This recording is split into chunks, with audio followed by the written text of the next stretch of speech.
તો લોકસભા ચૂંટણી પહેલા ભરતી માટે ઉમેદવારો મેદાને પડ્યા છે। ખાલી પડેલી જગ્યા પર ભરતી માટે ધરણા પ્રદર્શન થઈ રહ્યું છે।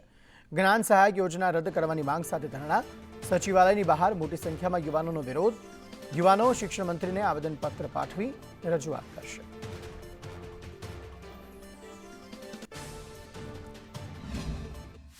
અમે છે ને છેલ્લા 6 મહિનાથી કાયમી શિક્ષકો માટે આંદોલન કરીએ છીએ।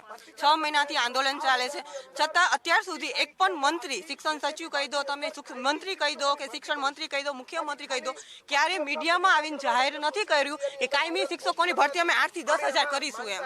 અને આવા વયા સમાચાર ફરે છે કે 8 થી 10,000ની ભરતી આવવાની છે। એનઈપી પ્રમાણે 55,000 કરતા શિક્ષકોની જગ્યા ખાલી છે અને 70,000 થી 75,000 ટેટ પાસ ઉમેદવાર છે। શિક્ષિત બેરોજગાર રસ્તા ઉપર રખડે છે, છતાંય સરકાર ભરતી કરતી નથી શિક્ષકોની।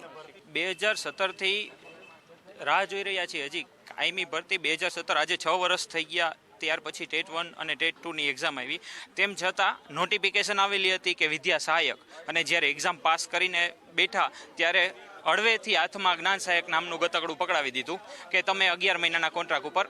અત્યારે જે બી જ્ઞાન સહાયકમાં નોકરી કરે છે એને ખબર હશે કે શું સિચ્યુએશન છે। કોઈ બી શિક્ષક, કાયમી શિક્ષક, એને શિક્ષક તરીકે ગણકારવા, મીન્સ કે સ્ટુડન્ટ બી એને એક્સેપ્ટ નથી કરતા કે આ અમારા ટીચર હોઈ શકે। તો આ જે મહેનત કરી છે આટલી ટેટ ટાટ પાસ કરવા માટે, નહીં કે 11 મહિનાના કોન્ટ્રાક્ટ માટે, કાયમી ભરતી માટે મહેનત કરેલી હતી કે છેલ્લા ઘણા સમયથી ગુજરાતની જે શિક્ષણ વ્યવસ્થા છે એમાં કાયમી શિક્ષકોની મોટા પાયે ઘટ છે।